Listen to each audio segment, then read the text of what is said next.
Hello everyone, welcome to my channel.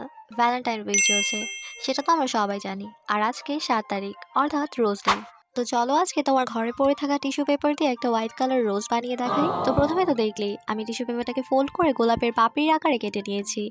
এরপর প্রত্যেকটা পাপড়ি একটার সাথে আরেকটা আঠা দিয়ে জোড়া লাগিয়ে দিব। তো আমার সবগুলো একসাথে অ্যাটাচ করা ডান। দেখো কত লম্বা হয়ে গিয়েছে। এবার এখানে আমি আরেকটা পেপার রোল করে নিয়েছিলাম, সেটার মধ্যে গোলাপের পাপড়িগুলো এক এক করে আঠা দিয়ে জুড়তে থাকবো। তাহলে দেখবে এক পর্যায়ে গিয়ে এটা একটা সুন্দর রোজ হয়ে গিয়েছে। কিন্তু এত জলদি তো আমার কাজ শেষ হয়নি, এটাকে আমি আরেকটু রিয়েলিস্টিক বানাবো, যার জন্য আমি এটা একদম গোড়ায় কেটে নিচ্ছি। এরপর এখানে আমি নিবো একটা গাছের শুকনো একটা ডাল। আমি গাছের ডালটা ইউজ করেছি যেন এই ফ্লাওয়ারটা দেখতে অনেক বেশি রিয়েলিস্টিক লাগে।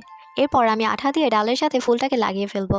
এবার আমি গাছের ডালটাকে গ্রিন কালার করে নিচ্ছি। আর এখানে আমি দুইটা গোলাপের পাতা বানিয়ে নিয়েছিলাম, সেটার ভিডিও করা হয়। এবার এই পাতা দুইটা ডালের সাথে জুড়ে নিলে আমাদের বিউটিফুল রোজ রেডি। এখন আমার তো ফ্লাওয়ার দেওয়ার মতন কোনো মানুষ নেই, সো আমি তোমাদেরকে ডেডিকেট করছি ফ্লাওয়ারটা। সো চলো আমার কিউটিসরা এখনই চ্যানেলটা সাবস্ক্রাইব করে ফেলো। আর কমেন্টে জানিও রোজ দিতে তোমরা কয়টা রোজ পেয়েছো। আর রোজ যদি না পেয়ে থাকো তাহলে এখনই গিয়ে নিজের জন্য একটা রোজ বানিয়ে ফেলো।